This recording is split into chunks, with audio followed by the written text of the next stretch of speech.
Good morning, everybody. Good morning to all of you who joined us today from Brazil, and good afternoon to all of you in the UK. It really gives me a great pleasure to open this webinar today, in which we will be drawing on the vast experience of our members on a matter that is very relevant for both Brazilians and for foreign investors alike. The recently proposed bill number 1087 of 2025, which introduces major changes to the country's taxation on dividends and the return of dividends taxation of 10% from what it is today, a zero tax rate that we have. So presently, when subsidiaries of foreign companies that distribute their profits to foreign shareholders, such profits and dividends are not taxed. And this may well change. I know that this is a matter of a certain controversy in Brazil, and I am sure that today we're going to have a very lively discussion about that. So before we start, I would like to thank our speakers of today. We have Luiz Felipe Centeno Ferraz. Luiz Felipe is a tax partner at Mattos Filho Advogados, our member. We also have with us Fabio Gaspar, and Fabio is the Brazil tax director at Shell and also the vice chair of the tax committee of the Brazilian Chamber. I am always grateful, and today is no different. I am very grateful to Gustavo Braga, head of our tax committee, for assembling our distinguished panel and for organizing this webinar. So before I ask Gustavo to open our webinar today, I would like to say a few words about our housekeeping rules. Please keep your camera switched off. There will be a Q&A session today, and questions can be asked in our Teams chat box. So please type and send your questions to our speakers during the webinar.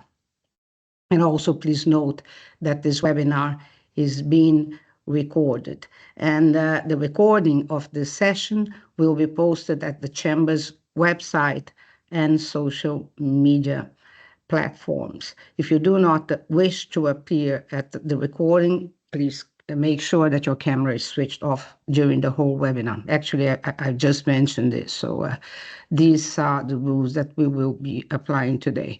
Well, without further ado, I would like to invite Gustavo, please, to start our session. Thank you. Thank you very much, Vera. Thank you all for attending today. A special thanks to my colleagues at the Tax Committee of the Brazilian Chamber of Commerce, Luiz Felipe Centeno Ferraz and Fabio Gaspar, my vice chair. This discussion actually, of course, was triggered by the new bill submitted to Congress by the federal government on the revision of income tax rules in Brazil. And we started on a debate internally within our committee. We started a very, very lively debate on the pros and cons of the rule. And I automatically said, guys, let's do it on a webinar. Now, let's share the knowledge that you guys are exchanging kindly here, so we can make this an event of our tax committee to the public in general. So that's how this webinar started existence, and let's follow through. So I'll first ask my dear friend Fabio Gaspar to share his views on this matter. And Fabio, I'll share the slides of your presentation for you. Is that right? Yes, please. Can I do it now? All right. Do that. I can. Well, okay, you can go ahead, and then I'll just introduce a few words while you do so that we don't. Oh, so go forward and just let me know whenever you want me to share. Go forward. Okay, good stuff. So first of all, good morning and good afternoon, everyone. Please excuse me for the fading voice in advance. My voice has been fading for a couple of days, and I may need to stop and sip some water as we go through the conversation. So please bear with me. I would like to thank and commend the Chamber for yet another important event. We will cover the newly proposed Bill of Law 1087, as alluded to by Vera.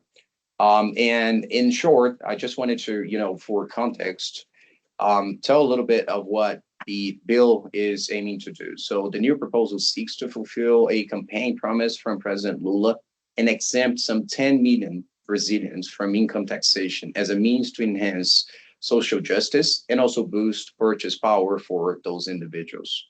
But as some of you may know, in Brazil, tax exemptions must be accompanied by a revenue source that will fill the gap so the budget is kept in balance. Two basic sources are found for, filling those gaps are found in Bill 1087. One such source is the minimum income taxation of 10% by all individuals in Brazil.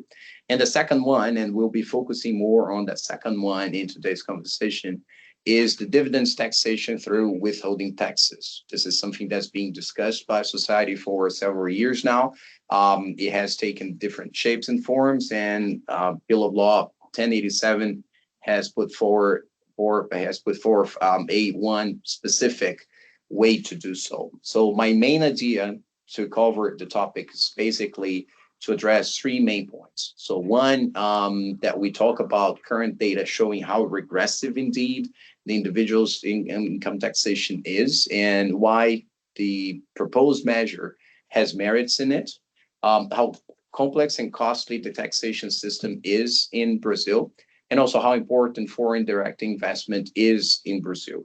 And with that, we'll open for a little bit of discussion on the dangers of the discriminatory dividends taxation proposed as part of Bill of Law 1087. And then Felipe and I will talk about those. I think at this point we have much more questions than certainties, but the one thing we are sure of is that we are a little bit concerned about what has been proposed and interested to see how Congress will seek to enhance that Bill of Law as we discuss it, likely throughout the year. So Gustavo, if you can share your screen for me, I would appreciate it. Sure. There you go.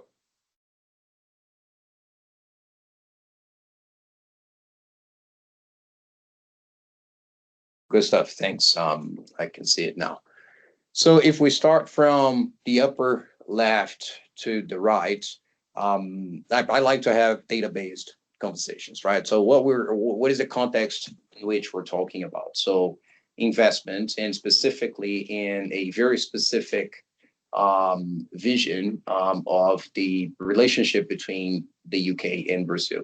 So in 2023 alone, the UK has seen some over $4 billion in direct foreign investment into Brazil. So this is how important direct investment is and how important the UK is for that matter. We're talking about it in this chamber, which talks about or focuses on the relationship between Brazil and the UK. Income tax rates. So as we all know, Brazil is quite regressive when it comes to individuals' taxation. And if we compare data between Brazil individuals' taxation and those of OECD countries, we see that a lot of times tax rates can be between 10 and 20% effective tax rates in Brazil for individuals, whereas in Europe, or mostly in OECD countries, we see a range between 40 and 50% of taxation of individuals. The Internal Revenue Service in Brazil has been announcing as part of this pack that a small part of society, but part of high net worth individuals can be taxed as low as 2%. So this is the framework in which Brazil is trying to address, or President Lula is trying to address inequality in Brazil, because the top 10% richest individuals in Brazil hold about 42% of the country's total income. And we see a very different number in other countries, especially OECD countries. So there is merit in trying to address social injustice, which has been a long mark of Brazil. But then we need to put that into context of how complex the taxation system is in Brazil, how important foreign investment is, and so that we don't lose sight of the fact that while we're seeking for social justice, we cannot impact or detriment a very important investment into the country that will create good jobs, good revenues, and taxes, if you will. So the first complexity I wanted to address is what I call legislative inflation. Since the Constitution, excuse me.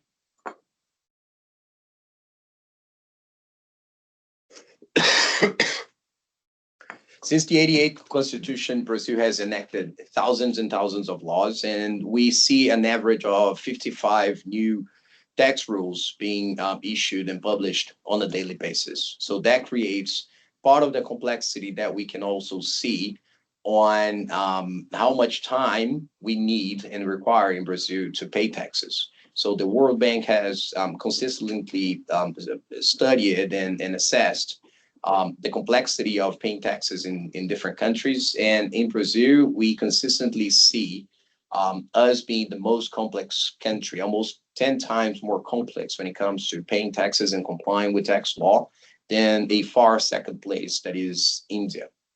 So that is a complexity layer that stems from our taxation system and legislative inflation, but also litigation. We have a very litigious and contentious country. If we see data from the National Justice Council, we see that some 75% of Brazil's GDP is under dispute in superior courts, just related to taxation. For comparison and for benchmark, the OECD average is 0.28%. So in Brazil, we have the equivalent of 75% of the GDP being debated and discussed in court. That's a very different number in OECD countries. And in Brazil, we take, on average, 16 years to resolve a tax dispute. So that's another layer of complexity that we see in our country. Finally, I look at foreign direct investment. So all of that complexity has an impact on direct investment. So of course, investors will look for return across the suite of countries they may have access to. And then Brazil, in that sense, competes for foreign capital with other countries. What we see data telling us is that every time a country increases 1% taxation over foreign direct tax, we see an average 3% reduction of foreign direct investment. So I think it's super important that we have those tax discussions in the context of investment, because that's, at the end of the day, an important feature of any system, and definitely Brazil, that relies so much on foreign investment, foreign direct investment. Gustavo, if you can flip to the next page, we'll focus a little bit more on competitivity.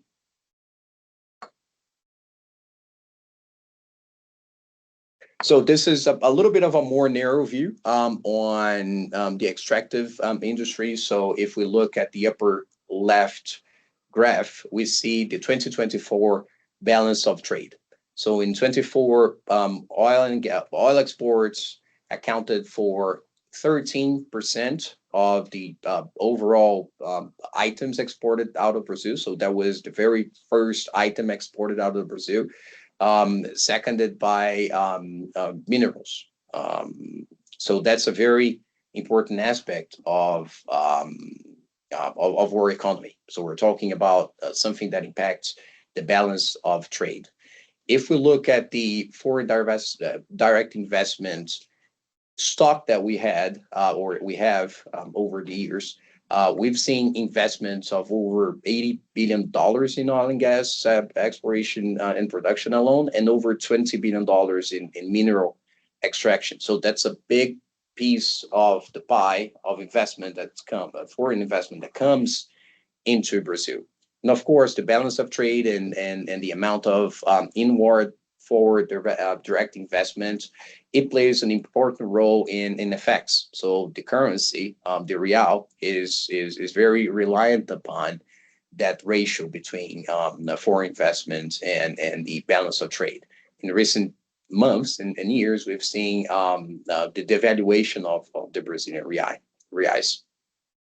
If we look at specifically, and that's a bit more my area of expertise, of the overall tax burden for oil and gas, we're already talking about a tax burden of 70%, 70%. That's one of the highest burdens, tax burdens we have in this country. And why that matters in the context of what we're discussing and changing taxation and the potentially additional taxation is because it impacts how attractive Brazil can be for foreign investment. So if we look at the graph on the right-hand side, we see that the global benchmark for oil and gas investment, we have different profiles of contracts, of oil and gas contracts, but invariably, depending on oil at $50 a barrel or $80 a barrel, we have a relatively non-competitive fiscal framework attracting capital into those areas. But if we look at the barrel at 50, we have a very non-competitive industry from the fiscal framework. Of course, other aspects are taken into consideration, geology, etc. But no project works or is successful without a right doses and adequacy of taxation. Gustavo, if you can flip to the next slide. So that leads us to the actual reflections we wanted to share in this panel as we discuss Bill of Law 1087. So basically, in the very narrow perspective we're looking at it today is that of dividends taxation, and more specifically so on dividend taxation paid to non-residents. So here we see aspects that are of concern because, of course, we see the merits and commend the pursuit for social justice, but it can't be by funding at the expense of foreign direct investments. So one concern we have been debating is how discriminatory the dividend taxation rules can be by disregarding, depending on whether dividends are being paid to residents or non-residents, the ability to pay principal. And those in the audience hearing us from Brazil will know that the ability to pay principal is one of the paramount principles of taxation in Brazil. And hence the concern that if we treat differently the capital being returned to residents or non-residents, disregarding the ability to pay principal becomes a potential constitutional problem. And why in practice that is a concern? Because specifically for non-residents, there is a risk that the way to calculate taxes and the credits arising from the dividend withholding taxes can derogate a suite of incentives that legally and strategically reduce the corporate income tax base, such as SUDANI, accelerated depreciation for investment, subsidy, R&D incentives, sports and cultures, all of those, IOC, interest on capital, all of those tools are really mechanisms that the Brazilian state has to incentive investment in given sectors of society. And by doing so, there is a certain benefit of reducing very legally, very morally, and very intentionally reducing the corporate income tax base. The problem with it is that the way these calculation works in the proposed Bill of Law 1087 leads to a discrimination between national capital and foreign capital, which, by the way, if we look at the right-hand side of the slide, can be also discriminatory if we look at the Brazil double taxation treaty, specifically Article 24, which specifically states that there shouldn't be a discrimination between nationals and non-nationals in that space. How it impacts the anteriority principle, that's yet another paramount principle we have, by the fact that the current proposal aims to taxing profits generated so far and not only those generated from 2026 onwards. There's a bit of complexity to calculate the effective tax rate, a very important aspect of the proposed changes. There's at least three ways we can calculate the effective tax rate in Brazil: the accounting way, the actual profit, the lucro real way of calculating it, and the newly introduced Pillar 2 ways of calculating ETR. And also, finally, to me, it's quite unclear still the mechanics of the supposed tax credits created with the payments of dividends abroad. So I guess I wanted to raise more concerns and questions than give answers, but hopefully my smarter friend, Felipe, will be able to enlighten us a little bit more. Thank you, Fabio. I guess we were discussing last week before we had this meeting. We were discussing whether or not the bill was right or wrong, and I understand that the bill might be right or unavoidably right in a concept, but it really brings some sins with this, because of course it needs to be improved, and it brings some questions that have not yet been answered. So why do I say that it might be okay with the concept? Because the idea of taxing dividends in Brazil has been here forever. Since we don't tax dividends, we haven't taxed since 1996, and from, let's say, from 10 years ago to now, we have been having this discussion every single year. So if we have to have this discussion, at least I would say that a 10% rate in concept is not wrong. It's not really heavy comparing to what we have in other countries. We flow below the treaties because it's usually 15%, the maximum rate. We have had some further discussions in the Congress in Brazil in previous years with a higher rate than what we have at this point. So 10% conceptually, it's not wrong. But as Fabio said, the idea of bringing a new tax rate, a new taxation, is really dependent upon the reduction of corporate taxes. And that is really a point that the tax authorities, the government, doesn't really want to touch. In 1996, when we had this exemption that we have today, the idea of the government was to bring everything to corporate level. So we had a two-tier taxation, which would be the corporate taxation plus withholding taxation. The government said, well, it's easier to control, to assess, to review everything on the basis of the company, not on the basis of the individual or the recipient. So let's focus on that. And from that moment onwards, we have had an increase on the taxation of corporate basis. So we had a 34% rate on income tax. And we didn't have at the time a relevant PIS and COFINS tax. PIS and COFINS is a revenue-based tax that we have in Brazil.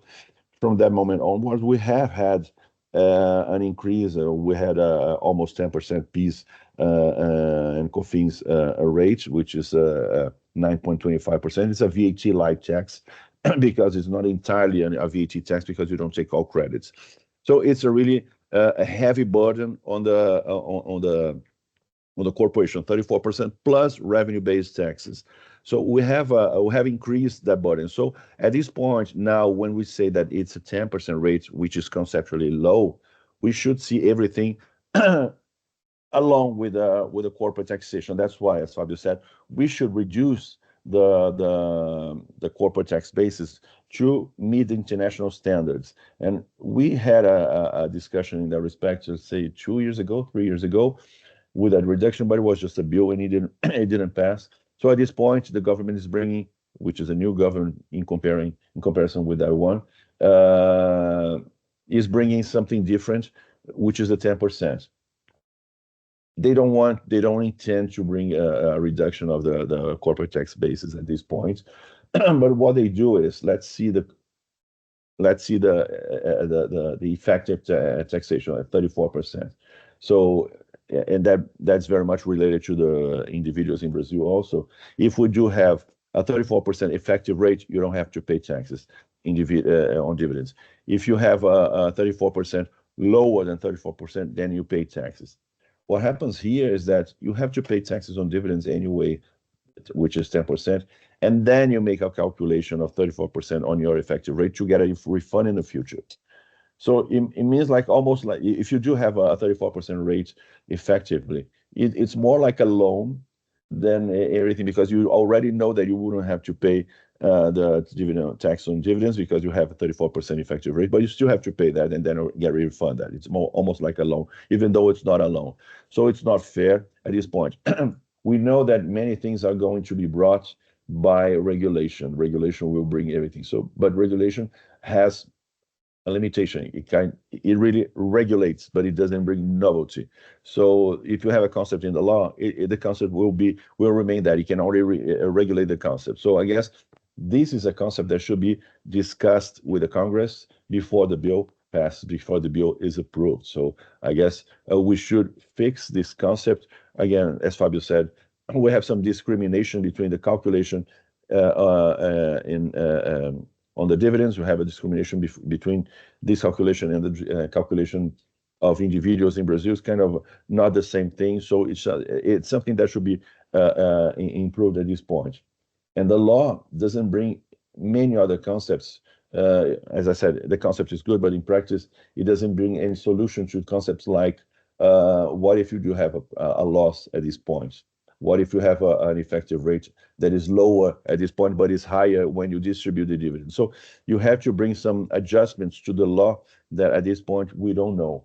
What the law says is that as of 26, you will be able to, the law will be applicable, but it doesn't say anything about the transition. So let's say that we have a profit of 25. What do you do when you distribute the profit of 25?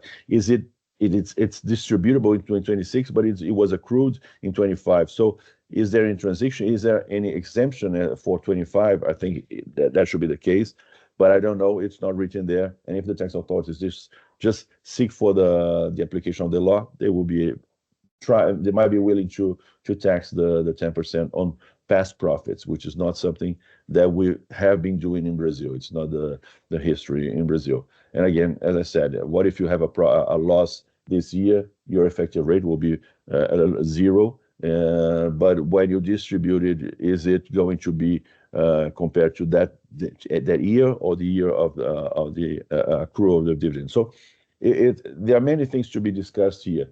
But what I sense here is that the idea of taxing dividends with this comparison with effective rate with the company is very much similar or in concept with the Pillar 2 discussions. It will be something that we say that it's a Pillar 2 for individuals or for non-resident distribution of dividends.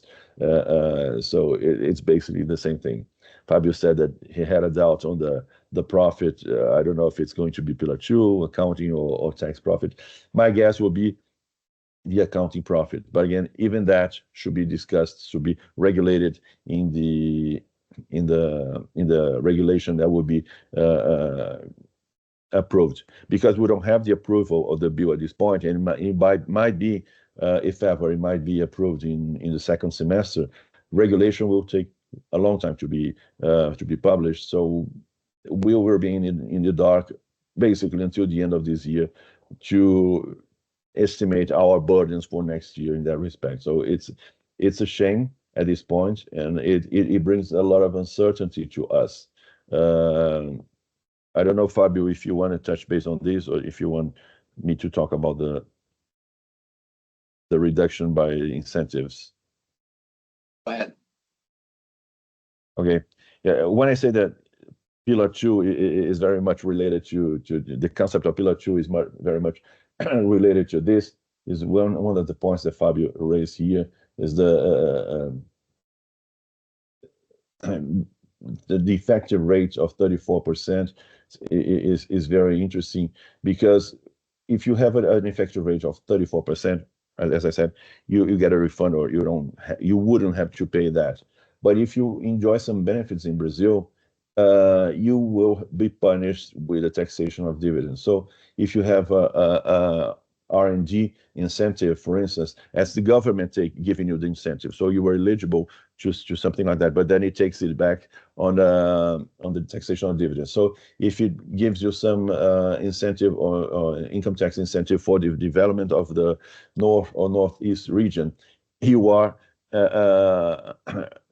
gifted with that, but then the government takes it back in the taxation of dividends and on the individual. So it's something that should be it does apply to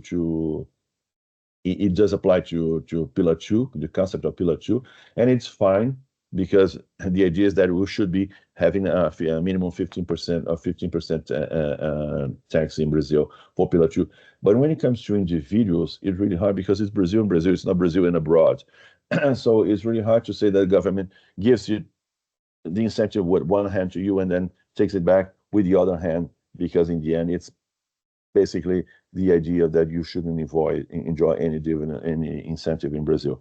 And again, this is something that should be regulated, should be brought to the concept of the regulation of the, or at least of the new wording of the bill, because there is a sense in Brazil that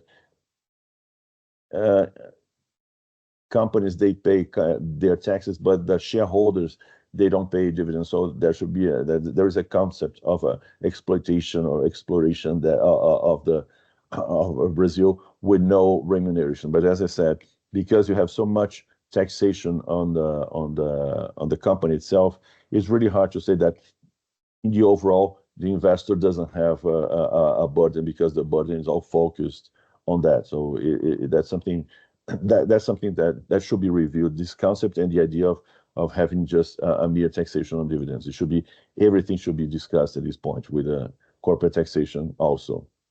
One thing that is interesting to see is that, and again, something that will be brought to by the regulation, is that when you remit the taxes, the dividends abroad, or even when you pay the dividends to Brazil, to a shareholder in Brazil, it's very likely, or in many cases, you wouldn't have the effective rates. So I don't know how the government will regulate that. Let's assume that you are closing a year in December, but you are distributing dividends of that year in March of the following year. Your tax return as a company, you file that tax return in June. So in March, when you are distributing that, you have no idea if you have a 34% effective rate. So what would you do? So again, these are things that the government has not yet regulated, or I think figured out. I don't know, but that's something to be figured out, either in the bill or in the regulation, because there are many things to be discussed in that respect. The concept itself is fine, but the application of everything is going to be a challenge.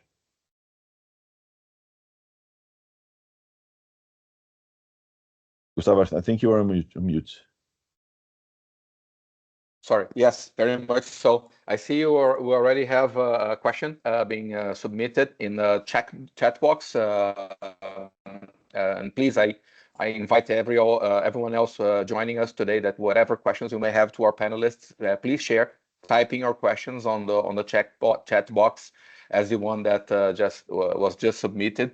Before moving on to the Q&A, I'd just like to address a couple of points, both from Fabio's and Luiz Felipe's presentations.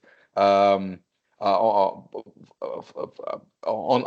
Fabio's illustration of competitiveness of Brazil as a destination of productive foreign investment, it's really striking, because when you talk about profit distribution via dividend payments, essentially you're talking about burdening return on investment. And ROI, return on investment, is the core metric for decision on whether you should invest in a country or not. And so the proposed 10% rate seems, it's just 10% on profits. It seems a small taxation, but it severely impacts the return on investment. And I wonder if I can already provoke Fabio. Fabio, would you happen to have an estimate of how much less competitive Brazil would become comparing, specifically on the oil and gas activity, because of course you're head of tax at Shell, but specifically concerning oil and gas. When you look at other oil and gas provinces around the world, a 10% increase on the government take, which is currently in Brazil around 70%, moving up to 80%. How many other provinces would become at least mathematically more attractive for oil and gas foreign investment? Well, I think that's an easy one to address because it's like the bucket filled with water analogy. We already have a bucket filled with water, so every extra percent taxation just makes it spill. So if we go back to the graphs we've seen, by independent benchmark, oil and gas is already quite non-competitive if you look specifically from a taxation perspective. But I actually, wanted to invite ourselves to think broader on this because, well, maybe another analogy for a hammer, everything is nailed. So we're discussing all of this as tax lawyers, as tax people, with the expertise at looking at every new proposition from a constitutional lenses, principles lenses, and then we're discussing, whether or not it makes sense from a legalistic perspective, from a constitutional perspective. I wonder if it makes sense from those lenses, but I wanted to challenge us to look broader and to think of it not from a legal or constitutional perspective, but from the lenses that I think Gustavo alluded to. Does it make sense for us as a nation to scare away investment by overtaxing it? We need to strike the right balance. Of course, all governments do try to strike the right balance in taxation, but back to the bucket analogy, I think we already have a pretty full bucket. Thank you, Fabio. And if I can also pose a question, taking advantage of my position as moderator here to Luiz Felipe. Luiz Felipe, as a tax lawyer myself, as you are as well, I mean, I share the same concerns you pointed out about how the regulations will address many uncertainties, many obscure points that this apparently well-intentioned tax bill brings at the end of the day. And I heard you mentioning about how it will work in the event that the underlying company distributing dividends is already taxed at 34%. The bill proposes that the dividend tax will have to be paid anyway in advance as a sort of a loan. And next year, then you see, well, I overpaid it. I didn't need to because I already had paid 34% at the underlying company level. And somehow I'll have this, I don't know, returned or be turning into a tax credit. Possibly if a tax credit not subject to interest or restatement before the year ends, as is the case with federal tax credits currently. But my question to you as a tax lawyer, it just triggered my recollection that in Brazil, we do have provisions in the Constitution for compulsory loans to be created upon certain circumstances, but they require supplementary law. They require the special kind of law, which is not the case of this bill here being submitted. So do you think that also challenges grounded, legal challenge, litigation grounded on the absence of supplementary law would also arise as a result of the proposed bill as it is now? Yeah, I've heard the discussion before.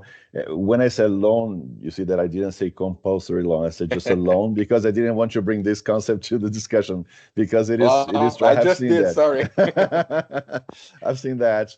Yeah, it's something that it's in the Constitution, the federal Constitution. You need supplementary law, complementary law. Doesn't matter. You need that, and it's only applicable in some cases like war and force majeure, something like that. That's when you have it. So we don't have these at this point. We don't have a war. We don't have anything. There's no fact. It's something that will be, if approved, it will be long lasting. It will be forever. So there is no fact that would trigger the need of a loan in this case, and there's no supplementary law. So it's not really the concept. So you might just ask, well, is it hidden in our concept here? It might be not. If it's in the end, you have a refund in the end because you have an effective rate of 34%. Yes, then it's a loan. If you don't have that, because your rate turns out to be lower than 34%, you don't have a loan. So it might not be a loan. That's why I didn't use the idea of a compulsory loan, because at this point, when you are remitting something, you might not even know if it's a compulsory loan, if it's a loan at this point, because you might not know if the effective rate is really 34%. So I would say that it's something that would walk in parallel with the concept, with the constitutional concept. I don't know. It's just a guess, and it's being recorded. I didn't want it to be recorded, my guess, but I don't think the courts would buy the idea of, or the argument of, this is a compulsory loan and then it shouldn't be valid at this point. I don't think the courts would buy that. But I guess it might turn out to be a compulsory loan in the mandatory loan, let's say that, not to say the same concept, because if you have a 34%, you get this, you pay something that you are just loaning the money to the government. It's something that might be close to that concept. I see. Thank you very much, Luiz Felipe. Okay, so let's move to the questions submitted in the chat box here. So the first one, I'll read it just for the record, literally, because we're recording the session. So the question is, while changes in indirect tax legislation were captured in a major tax reform, changes in direct tax legislation have been fragmented. There have been changes in investment subsidies, interest on equity, Pillar 2, among others. Now, dividend taxation has been introduced in the context of reducing personal income tax. The pursuit of tax neutrality seems to be disregarded and brings legal uncertainty for taxpayers. Is it appropriate to bring the dividend taxation into this discussion? Should such an important and broad matter be discussed with this envisaged urgent pace for implementation in 2026? There's no which of the panelists, which of you guys would like to try and reply this? I don't know if Fabio would say something I thought you would say. Maybe a quick insight. We shouldn't be trying to patch something without reviewing the whole system. So I think we as a country did a very good, to the extent possible, job with tax reform. So it was a lengthy discussion with society. Not everyone liked everything, but it was a well-discussed topic. It changed the system. I think there's been an inherent promise for the direct taxation system to also be reviewed as a system. So in short, I think direct taxation should be reviewed as a system, not as patches. What I understand here from this, in the concept, yes, that's correct. This is it. It should be the tax neutrality that we want to have. We seek for. This is something that we should see here, but we cannot forget that the taxation of dividends, and for individuals also in Brazil, is being brought in counterbalancing consideration for the update of the table of rates, or the amounts in at the individual's level, which means that if they waive some collection there, they need to get some collection from any other place, which is the dividend here. So if we're talking about neutrality, not to increase the burden in the overall, we don't match the idea of increasing taxation at a certain point there. So it doesn't, in the concept, I think it's right, because we should pursue a neutrality here. But I think the idea of the government is to collect a little bit more, because it's waiving the collection of at the individual's level. So it's something, it's a number that we'll have to find somewhere. Yeah, okay. One point that I like to make on that regard, I mean, we take as an assumption for this discussion that, of course, the tax system and the laws in Brazil require the government to balance any tax exemption, any tax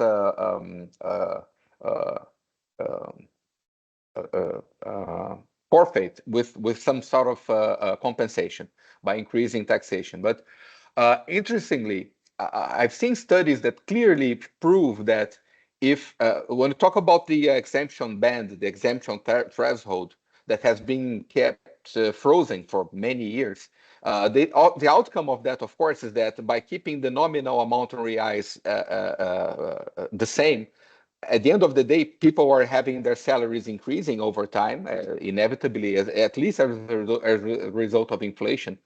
And this means that the government is actually earning more tax revenue over time by keeping the exempt threshold the same. So I've seen a very interesting study that proves that by merely applying the same rate that the income tax revenue increased for the government over the years, if that was the rate applied as a monetary restatement on the nominal amount in reais of the exemption threshold, this would lead already to the same 5,000 reais, which is now the proposal. So it seems that we're talking about okay, I'm complying with the Constitution. I'm trying to balance and compensate for tax exemption. This is not the case, literally.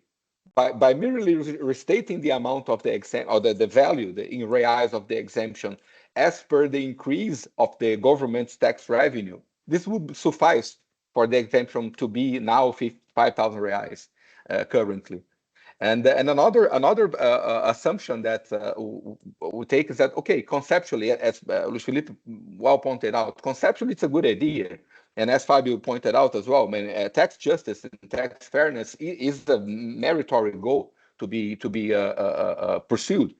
But then again, when you look into the details, is this really fair as a result of mismatch problem, time mismatch problems? For instance, by imposing a higher taxation on high net worth individuals at a given year, you're disregarding people that work for several years to ultimately earn a higher lump sum amount. This is the case of inventors. This is the case of blue-collar laborers that opt into voluntary contract termination programs.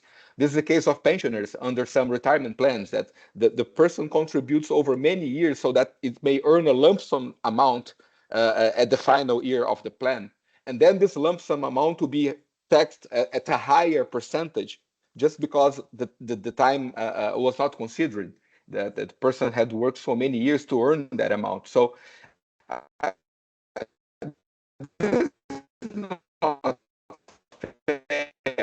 don't think that this law addresses fairness and tax justice as it should by itself, and let alone if it's compared on a systematic approach with the Brazilian tax system as a whole. When you consider the extremely high taxation on consumption, we're talking about the IBS, ABS, the Brazilian VAT being created, we're talking about the 28, 29% rate at least. So when you consider, as already pointed out by Luiz Felipe, that Brazil taxes revenue rather than income, not only corporations pay fiscal fees on revenue, but also natural persons are not entitled to deductions that otherwise would apply. I mean, so that's why whenever the comparison with the OECD income tax rates arises, let's compare the basis.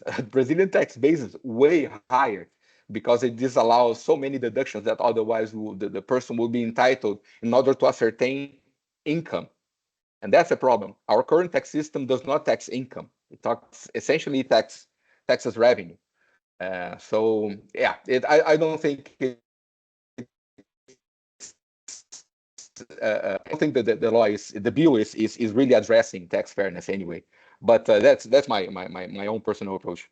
Guys, so I don't see any other questions being submitted in our chat box.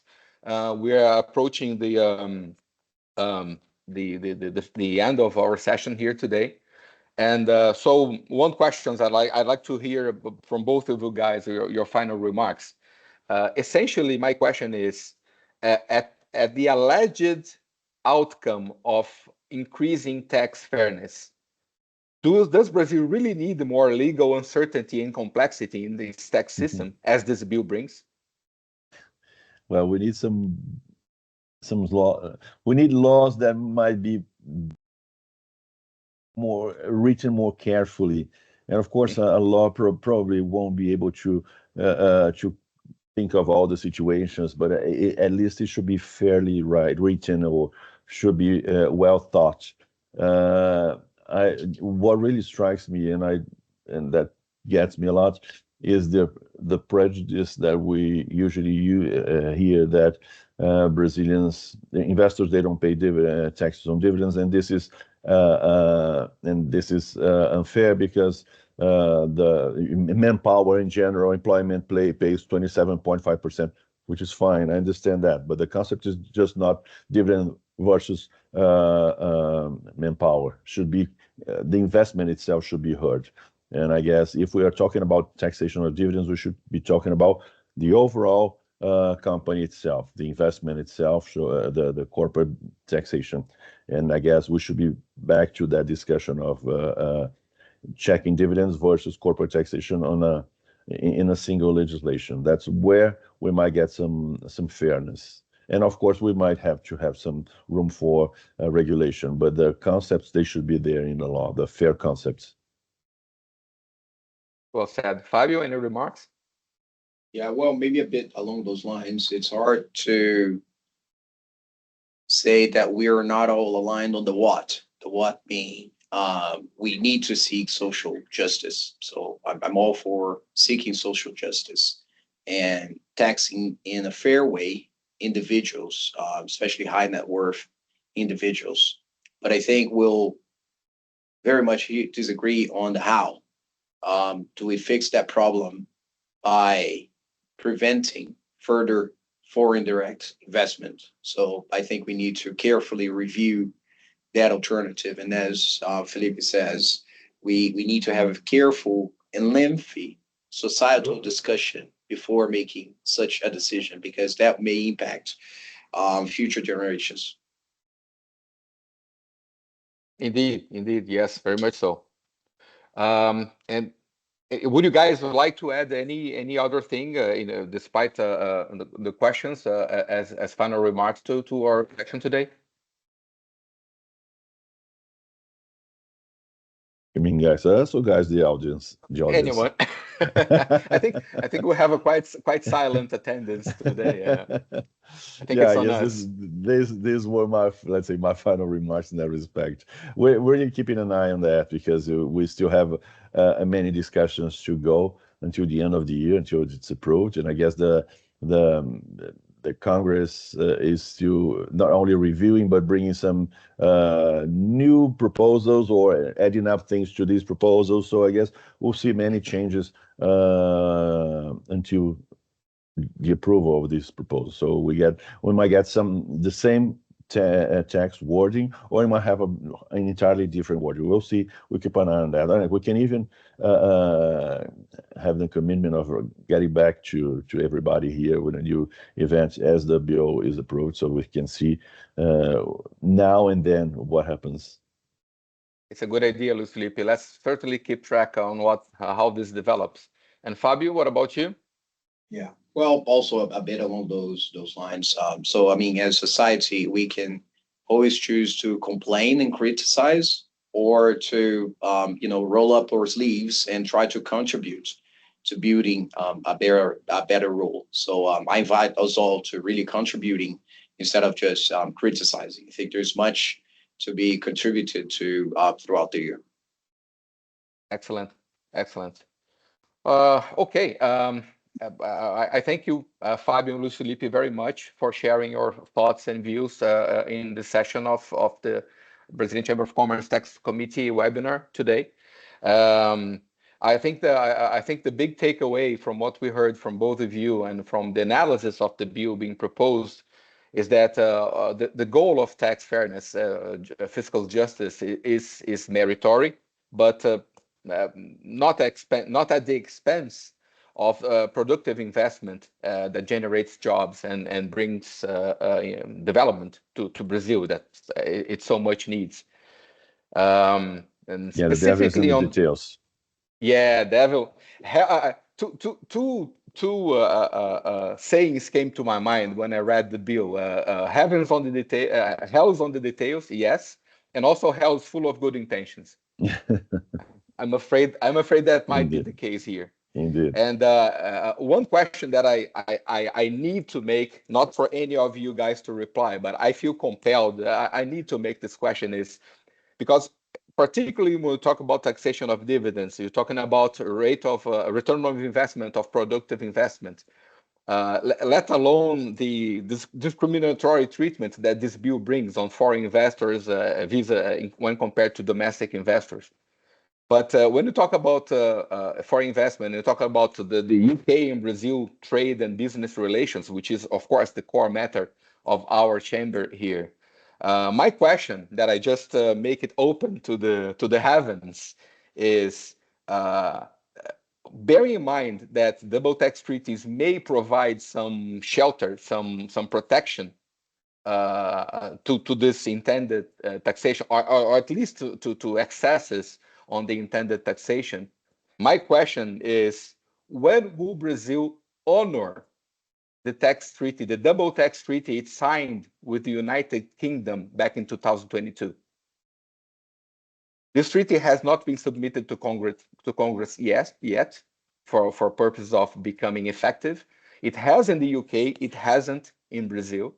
All the treaties signed by Brazil before the UK treaty have already been put into effect. But what about the UK-Brazil treaty? When will Brazil honor the treaty it signed back in 2022? So we can enable some protection for UK-Brazil bilateral investment, as we should. I don't think we have to answer this now, but yeah. It's a fair claim. Having a treaty that is not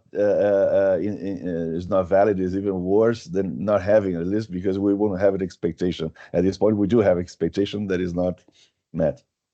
Certainly. It's a shame. As a Brazilian, I feel shame, really. Okay. When will the treaty be ratified by Brazil? Indeed, yeah, when? Yeah, God knows. Let's hope for the best. Let's hope for the best. And again, thanks everyone. Thanks for the Brazilian Chamber team, Lena Beraldo and Jackie and all the team that puts the webinars together so we can share the amazing knowledge of our panelists with anyone else joining. Thanks again, Vera, for the trust and for the collaboration over the years. And thank you guys. Luiz Felipe, Fabio, thank you very much again. And thanks everybody attending. We'll finish the session today. So keep an eye on future events of the Tax Committee of the Brazilian Chamber of Commerce. We'll surely be addressing again this point and other relevant tax issues as they arise. Thank you all very much. Goodbye. See you soon. Thank you all.